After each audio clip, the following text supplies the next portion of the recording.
Bonjour et bienvenue sur la chaîne YouTube de l'Église évangélique italienne de Marcinelle. Notre culte va pas tarder à commencer. En attendant, permettez-moi de vous inviter sur notre page Facebook EEIM juste ici ou à découvrir notre vitrine Instagram EEIM juste là. Nous serons également heureux de vous accueillir lors de nos cultes en présentiel le dimanche à 10h et lors de nos réunions de prière le jeudi à 19h30. En plus de tout cela, nous organisons des réunions de jeunes les dimanches soirs à 18h, ainsi que des groupes de maison en semaine dont vous obtiendrez toutes les informations via cette adresse mail ou directement via les réseaux sociaux.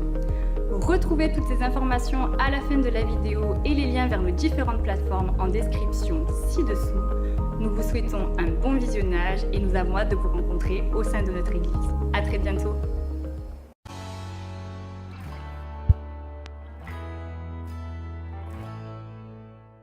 Le chemin qui nous conduit vers la terre promise. Et je vous invite à lire avec moi dans le livre d'Exode, chapitre 3. Moïse faisait paître le troupeau de Jéthro, son bon-père, prêtre de Madian. Et il mena le troupeau derrière le désert. Il vint à la montagne de Dieu à Hébron. L'ange de l'Éternel lui apparut dans une flamme de feu au milieu d'un buisson. Moïse regarda et voici le buisson était tout en feu et le buisson ne se consumait pas.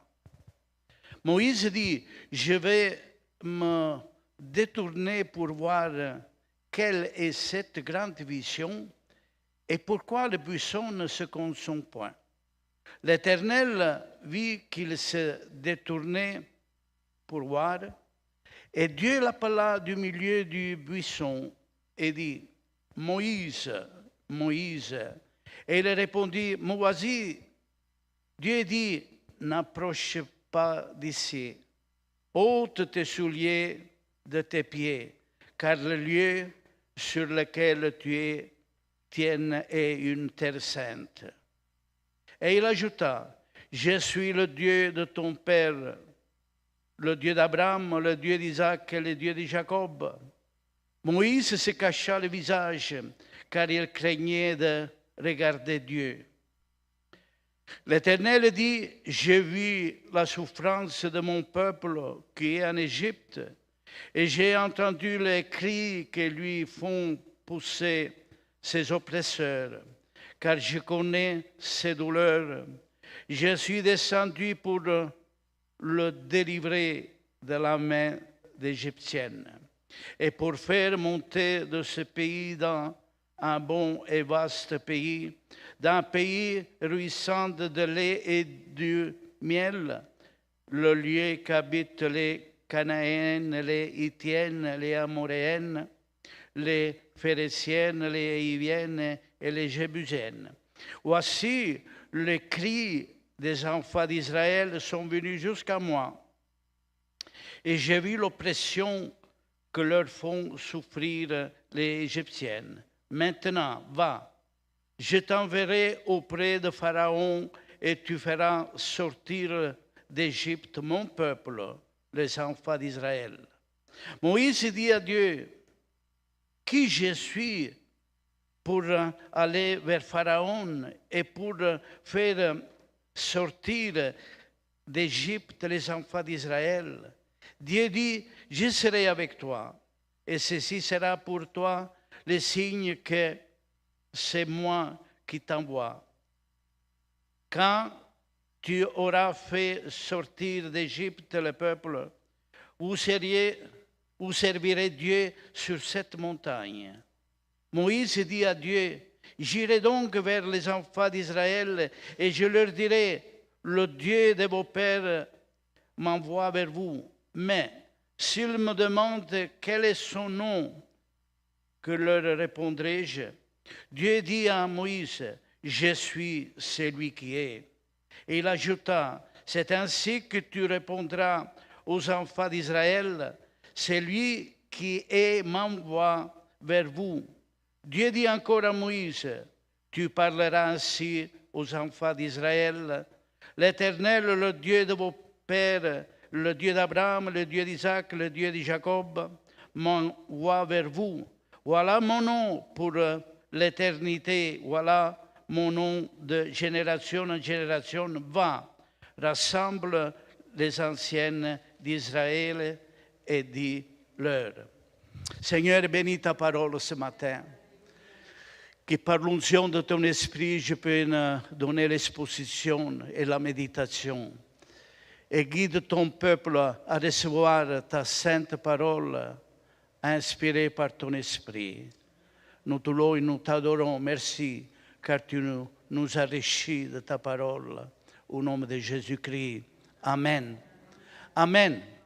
Bien, comme je disais, c'est la ligne que le pasteur Enrique il a tracée pour un période de temps, aller vers la terre promise.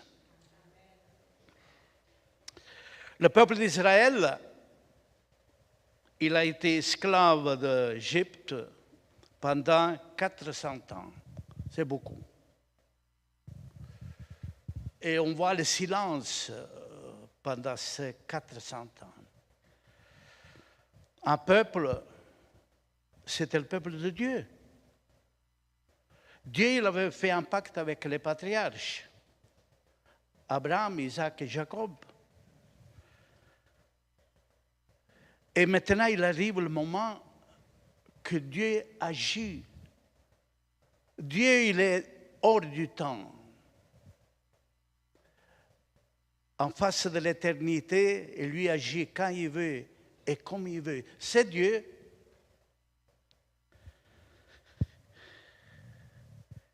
Et voilà, il y a ce personnage fameux de la Bible qui s'appelle Moïse. Moïse, normalement, il devait mourir pendant son enfance. Pourquoi? Pharaon, il avait donné ordre de tuer tous les garçons des familles des Hébreux. Mais la Bible nous dit qu'il avait une beauté divine. Donc, il avait une beauté que la mère, il n'a pas eu le courage de le jeter dans le fleuve. Et voilà que la fille de Pharaon, il le voit, il tombe amoureux de cet enfant. Il dit non, il ne doit pas mourir.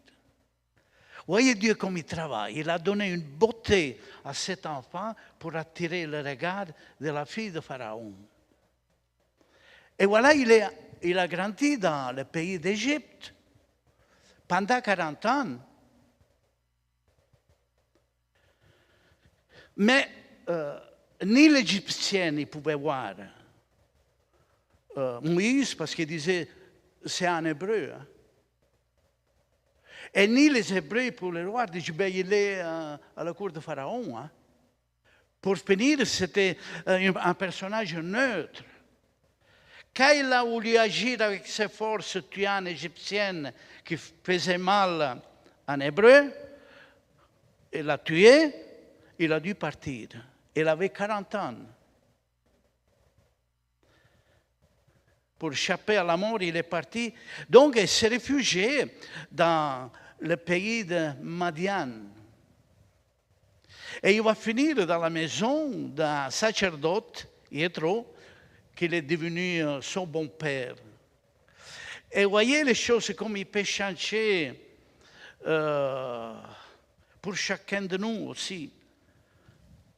Il s'est retrouvé comme un berger, au milieu des troupeaux, à paître. C'est une belle vie, hein? Dans le désert, hein, il y a moins de préoccupations, le bon temps et tout, mais c'est toujours une responsabilité. Et là, il est bien tranquille. Il n'y a personne qui le dérange. Il a sa femme, ses enfants, et il a resté 40 ans. Donc, ce parcours, depuis que Moïse il est né, jusqu'à la terre promise, ils sont passés 3 fois 40 ans. 40 ans en Égypte, 40 ans dans le désert, et après, donc 40 ans en Égypte, 40 ans dans le désert, et encore 40 ans pour suivre le peuple d'Israël vers la terre promise. Et voilà, un jour, comme d'habitude, il est derrière le troupeau et il voit quelque chose d'étrange.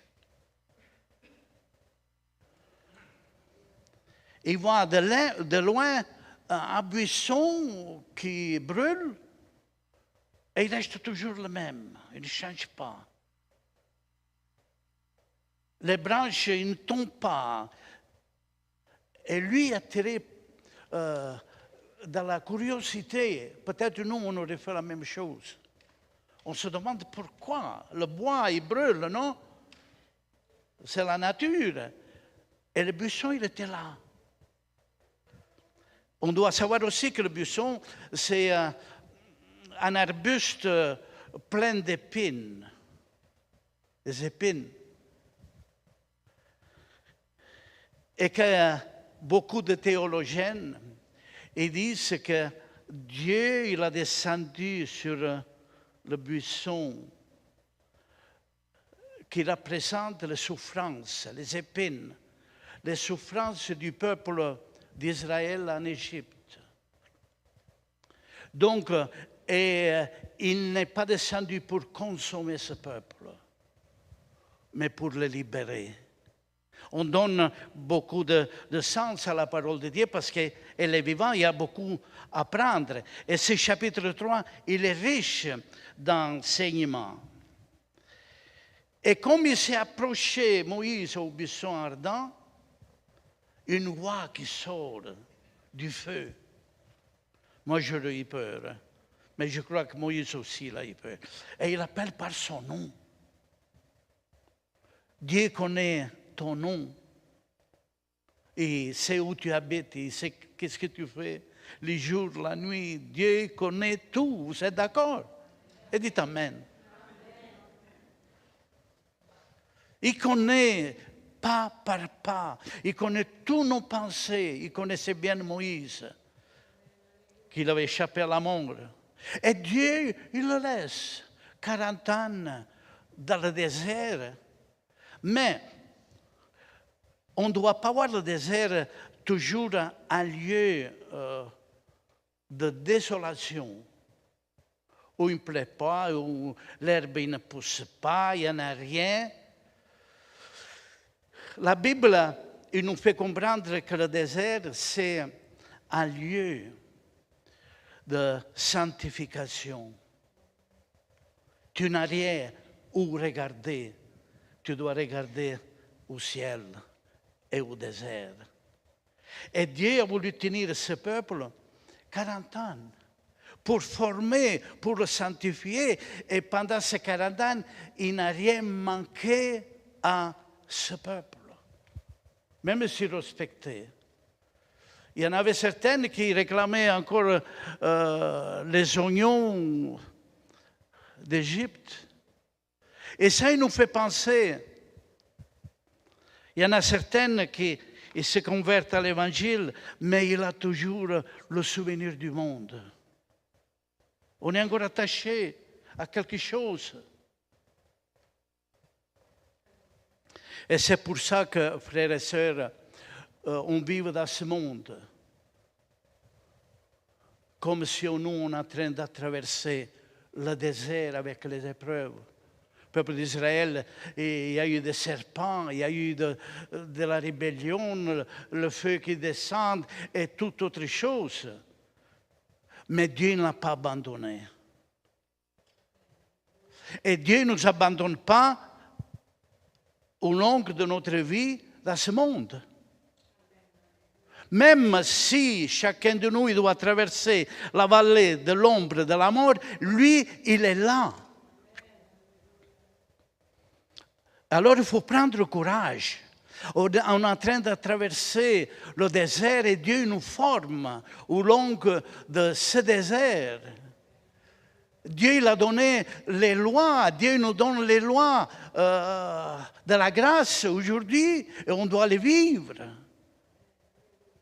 Il nous prépare pour la Canaan céleste qui va arriver. Mais avant, on doit traverser le désert. Mais on ne manquera de rien. Dieu il a pourvu à la nourriture, à la boisson, à la fraîcheur de la nuit, au soleil de la journée fort et la nuée qui était sur le peuple. Que c'est la présence du Saint-Esprit au milieu de l'Église, sur toi, sur moi.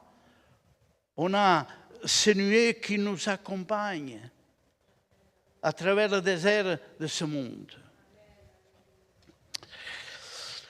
Et voilà que Moïse, il reçoit un appel.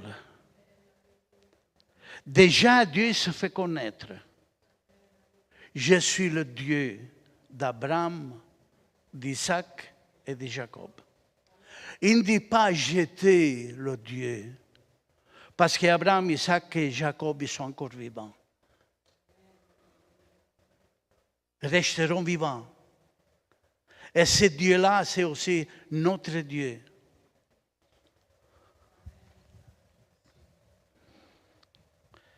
Et Dieu se rappelle de son peuple qui souffre. Les promesses que Dieu a faites à Abraham, il va s'accomplir. C'est un début. Et c'est Moïse qui ouvre les portes pour la délivrance de ce peuple et le conduire dans la terre de Canaan. Alléluia. Et Dieu dit, j'ai vu les souffrances. J'ai vu ce que les Égyptiens font souffrir à mon peuple et j'ai descendu pour le délivrer.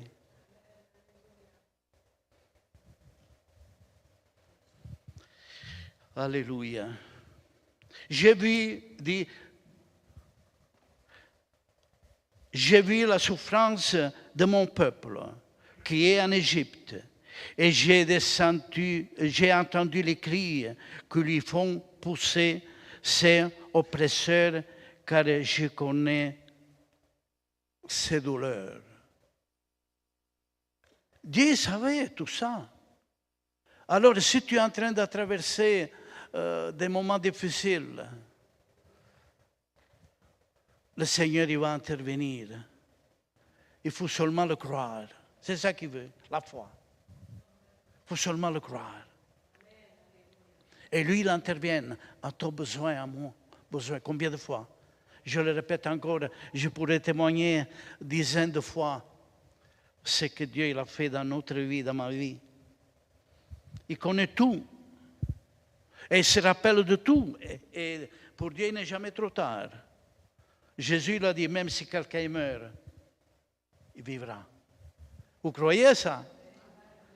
Même si quelqu'un meurt, vivra, parce que lui, il est la vie. C'est lui qui a le Fils à la vie. C'est lui qui n'a pas le Fils, il n'a pas la vie. Et nous avons le Fils. Et lui nous transmet la vie. Et voilà un appel. Et le thème donc aujourd'hui, c'est l'appel de Dieu. Dieu appelle qui veut, quand il veut.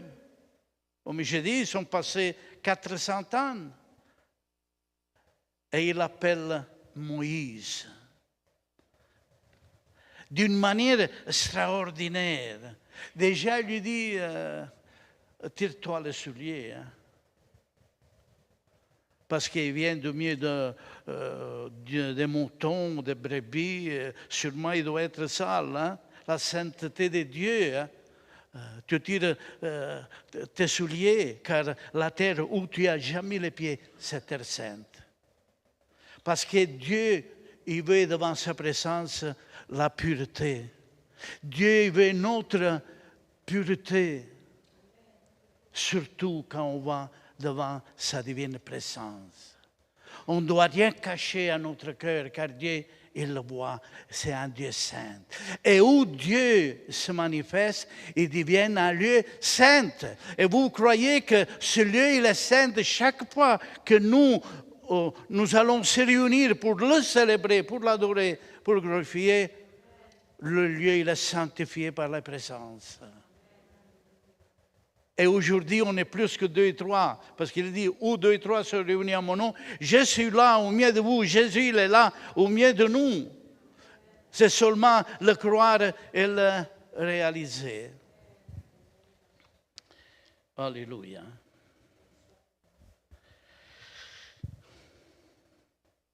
Frères et sœurs, on voit ici l'appel de Moïse.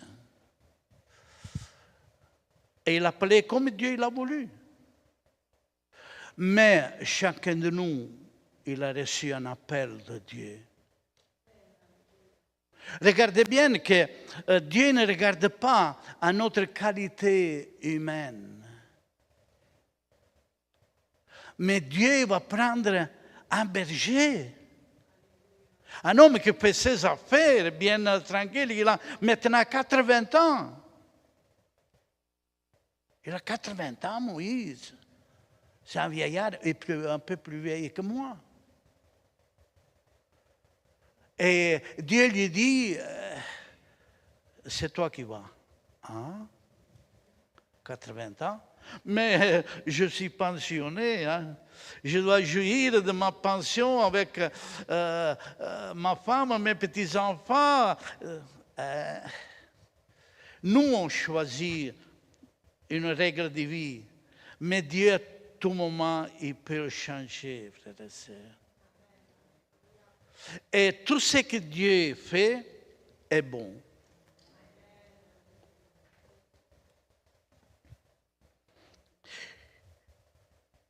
C'est toi qui vas, tu descends de l'Égypte. Pas parce que tu as été à la cour de Pharaon 40 ans, parce que tu as été formé maintenant dans le désert. Il y a un autre verset de la Bible qui dit que Moïse, c'était l'homme le plus humble sur la face de la terre. On peut imaginer quel personnage. Et lui ne croyait jamais que Dieu il allait appeler. Tu attends peut-être que pour faire quelque chose, Dieu arrivera et te prendra. Et tout ce que tu dois faire, ce n'est pas toi à choisir. Et la manière, c'est lui qui va choisir pour toi. Vous le croyez, ça? Moi, je me suis jugé un homme incapable dans la vie. Et après, j'ai remarqué que Dieu il a été avec moi. Toutes mes entreprises, ils sont réussies. Parce que la main de Dieu, le regard de Dieu, il était sûrement sur ma famille. Alléluia! Et je le répète encore, si Dieu l'a fait pour moi, il peut le faire pour toi, frères et sœurs, jeunes. J'avais seulement 20 ans quand j'ai reçu cet appel. Mais c'est Dieu ou c'est pas Dieu? Dieu ne m'avait pas parlé comme il a parlé à Moïse, parce que Dieu il peut appeler comme il veut, par un rêve. Et on voit tous les personnages qui ont été appelés par Dieu, c'est un différent des autres. Il a appelé le prophète Élie, le prophète du feu, il a Élisée, qu'on lui a jeté le manteau. David, derrière son troupeau, un jeune, tu seras le roi d'Israël. Tu conduiras mon peuple. C'est à toi qui sera fait les promesses d'un royaume éternel. Sois béni ton nom, Seigneur.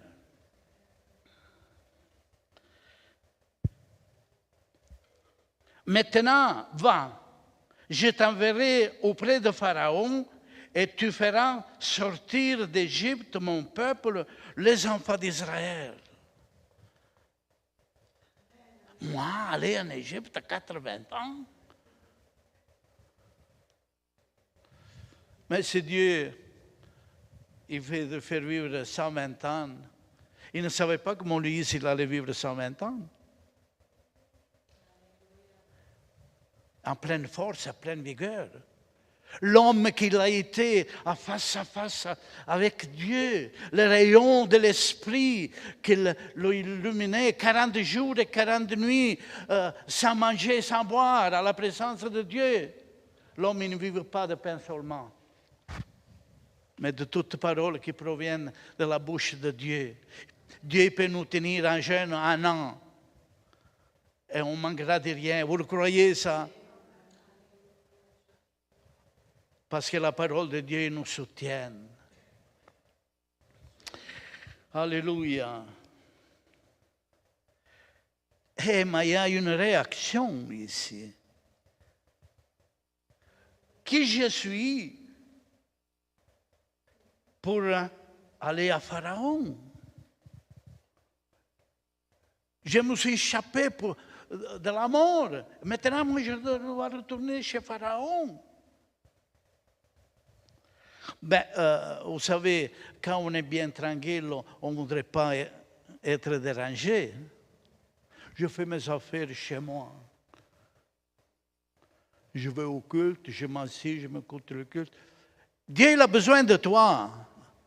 Inutile que tu penses que tu es assis sur ton banc. Dieu il a besoin d'ouvriers aujourd'hui.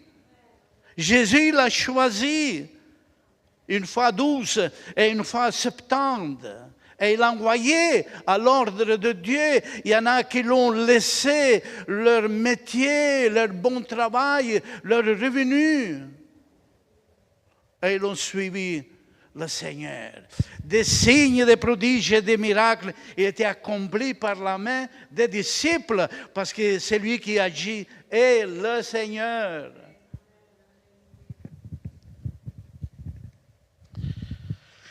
Alléluia.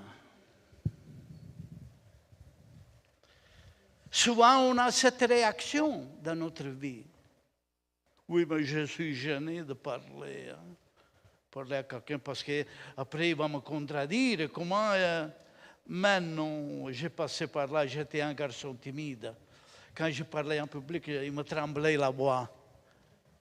Maintenant, je n'ai plus peur parce que Dieu m'a franchi. Et moi, je compte toujours sur sa divine présence, car lui met les paroles sur notre bouche. Parce qu'on a du meilleur, on a des choses meilleures à donner au monde, frères et sœurs. Regardons autour de nous toute cette confusion. Même, je ne vais pas juger, mais chez les politiques, ils ne s'attendent pas entre eux, toujours de la guerre. C'est des hommes instruits.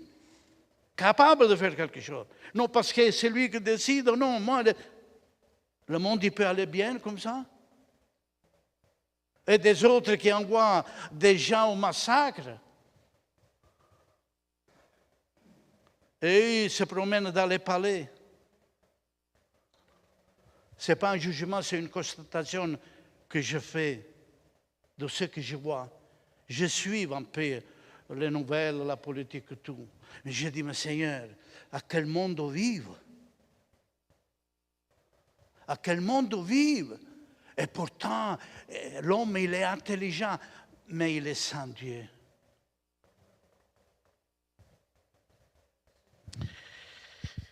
Alléluia. Dieu, il a mis un peu en difficulté Moïse. Quand on est en cap, il dit, mais Seigneur, moi, je ne sais même pas parler, parce qu'il bégayait. Et il a utilisé son frère, mais tu vois, c'est inutile de prendre les excuses. Je vous raconte une petite histoire, comme le Seigneur il m'appelait, je n'ai pas entendu la voix. Je dois être le pasteur à l'église de Jolimont. Et j'ai refusé. On a voté, les votes ils sont venus à ma faveur. Et après, non, je dis, Seigneur, je ne suis pas capable. On était une septantaine de personnes. Non. J'ai refusé. Après 4 ans, de nouveau, un appel par un membre du comité qui me dit, voilà, Charleroi, il y a un besoin. On sait bien que toi, tu prêches, tu remplaces le pasteur. Ton épouse, il joue de la musique. Vous pourrez être un couple que... j'ai dit à mon épouse, qu'est-ce qu'on fait? Une fois, on l'a refusé. Maintenant, on va essayer. Si les choses, ça marche bien, ça va. Et sinon, on se retire, on fera autre chose. Mais les anciens, il y en a encore quelques-uns de l'époque, ils peuvent témoigner comme le Seigneur il nous a utilisés pendant ces 40 ans. Avec des signes, des prodiges, des miracles, des délivrances. Et l'Église, il a prospéré, il a oublié les problèmes qu'il avait, frère Logis. L'Église, il a oublié tout ça, lui, pour témoigner de la puissance de Dieu sur lui, la sœur la Logis, sa femme, et les autres. Mais, et lui, pas moi. Moi, je me suis mis à son service. Il avait raison, Moïse. Il dit, moi, je ne suis pas capable. Maintenant, 40 ans, j'ai appris à connaître le mouton. Et le désert, et tout. Je suis tranquille chez moi. J'ai une belle maison, j'ai tout ce qu'il m'en faut. Et Dieu, allez, il dit, maintenant tu bouges un petit peu. Tu es mon enfant. Je t'ai sauvé, je t'ai lavé avec mon sang précieux. Allez, maintenant, j'ai besoin. Allez en Afrique. Frères et sœurs, que vous êtes allés. C'est bien ça. Continuez. Et Dieu sera avec vous. N'allez pas avec votre capacité, mais avec la puissance de l'Esprit. Dieu, il dit, ni par puissance à Zorobabel, ni par puissance ni par force, mais par mon esprit, dit l'Éternel. Parce que nous, on n'a rien à offrir à Dieu, sinon la louange et l'adoration comme un parfum que le Seigneur accepte. Je vais voir un peu la montre parce que je commence et je n'arrête plus. Alléluia. Mais Moïse, après, parce que vu qu'à l'époque, comme maintenant, il y avait beaucoup d'idolâtrie. Beaucoup d'idoles. Les gens étaient croyants et chaque village il avait son idole. Et Moïse, il le savait bien. Il disait, oui, d'accord, moi je vais en face de ce peuple. Mais si ce peuple il me demande, qui t'envoie? C'est quoi le nom? Parce qu'il était connu sur des noms. Astarte, Baal, des autres. La terre de l'époque était remplie. Toutes les divinités romaines et tout. Et Moïse, il le savait. Et sûrement, il dit, mais c'est qui t'envoie? Combien de fois les gens nous demandent de quelle religion tu es? On vous l'a déjà demandé, à moi oui. Et moi je réponds, moi je n'ai pas une religion. Moi je suis un croyant à Dieu, à l'œuvre de Christ sur la croix. La Bible parle 2 fois de religion. La pure religion, c'est s'occuper des veufs et des orphelins. Pourquoi? C'est les œuvres. Ça, c'est la religion. La religion, ils font des œuvres, hein, mais ils n'ont pas la vie à eux-mêmes. Donc, je suis un enfant de Dieu. J'adore que le Dieu vivant est vrai. Et merci Seigneur de ce livre sacré, que ce n'est pas l'œuvre humaine. C'est l'œuvre de Dieu qu'il a voulu faire savoir qui est lui et qu'est-ce qu'on est nous et où on va finir. Ce plan, on veut rentrer dans la terre promise. Et je le crois. Alléluia.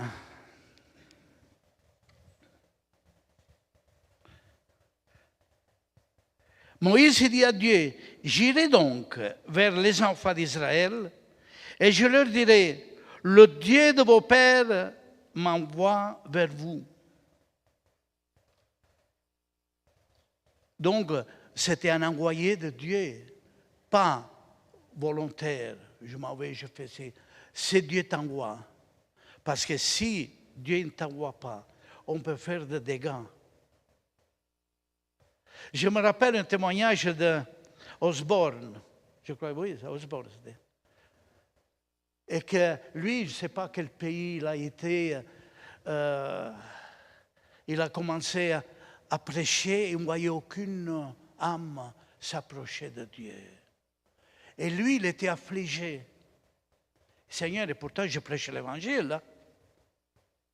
Il rentre, je crois que c'était d'origine anglaise, et il rentre en Angleterre, il jeûne de 3 semaines, lui et son épouse.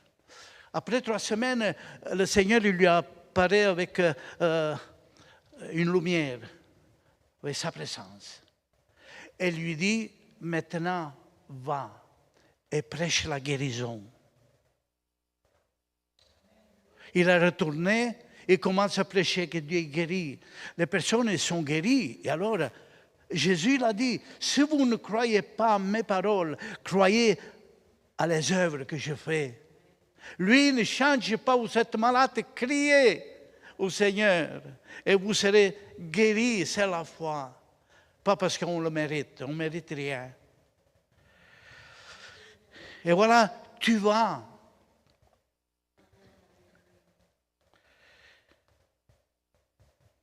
Alléluia. S'il me demande quel est son nom, que leur répondrai-je? Dieu dit à Moïse, je suis celui qui est. Et il ajouta, c'est ainsi que tu répondras aux enfants d'Israël. Celui qui est m'envoie à vous. Mais il n'a pas prononcé un nom. Il a prononcé un verbe au présent de je suis. Il y a certains qui se vantent parce qu'ils connaissent le nom de Dieu et ce nom de Dieu c'est Jéhovah. Ce n'est pas vrai. Dans le texte originel, le nom de Dieu, on ne pouvait pas le prononcer. Il n'y avait pas de voyelle pour prononcer le nom de Dieu. Voilà pourquoi il dit, je suis, il est toujours présent. Il n'est pas le Dieu du passé ou du futur, c'est le Dieu toujours présent. Je suis. Qu'après, il y a des dizaines de noms attribués à Dieu. Mais qui peut prononcer le nom de Dieu? Si par exemple, vous prononcez mon nom c'est Joseph, pour ceux qui ne me connaissent pas. Et quand vous me dites Joseph, vous m'avez encadré. Vous avez vu mon auteur, ma grand-mère, tout. Je suis Joseph. Mais Dieu, on ne peut pas l'appeler. Aucun nom. Et après, c'est qui va appeler? Les anges, ils vont appeler Dieu par son nom. Et Javé. Ou bien les prophètes, ils n'ont pas appelé par son nom. Parce qu'appeler Dieu, s'il a un nom, par son nom, c'est le réduire. L'encadrer. Mais Jésus nous enseigne, quand vous priez, dites notre Père, c'est notre Père qui tu es au ciel, que ton nom soit sanctifié et que ton règne vienne et que ta volonté soit faite. Donc ça c'est doctrinal. Et les chrétiens, ils doivent le savoir, parce qu'il y en a certains qui veulent s'attribuer ce nom. Et quand nous prononce ce nom, on abaisse le Seigneur, on n'a pas de révérence. Qui peut prononcer? Ceux qui l'ont été en contact avec Dieu, ils sont tombés par terre, avec la face par terre, signe d'adoration, de respect. le buisson ardent, quand il est là en flamme, et que cette voix, il m'appelle par mon nom. Et qu'après, il me dit aussi, ben, tire tes souliers. Parce que je suis un Dieu saint. On sert un Dieu saint et pur, frères et sœurs. Et ça, c'est le grand privilège que l'Église, il a reçu la révélation éternelle par le moyen de ce livre sacré. Plus passe le temps et plus j'étudie, mais je découvre des mystères cachés. Ce n'est pas une œuvre humaine. C'est de trop, tous les noms, toutes les générations. Lisez la Bible, approfondissez, et vous voyez, vous devenez des instruments dans la main de Dieu. Vous avez quoi dire à votre famille en converti, vous savez quoi dire à vos voisins, vous savez quoi dire à vos amis de travail, parce que vous avez une puissance en vous. Et Jésus l'a dit, il ne faut pas vous en faire.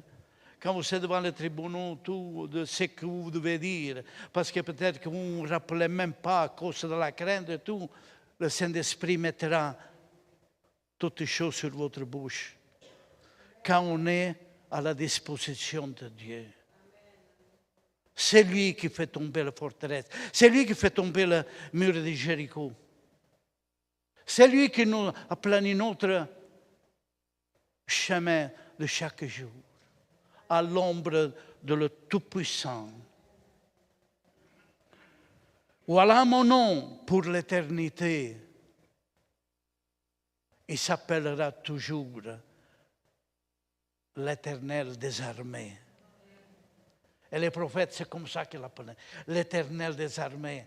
Pourquoi Dieu doit toujours combattre contre le diable, contre la mort, contre le péché, contre la maladie. Il est toujours en action en faveur de son peuple. Dieu n'a pas abandonné Israël.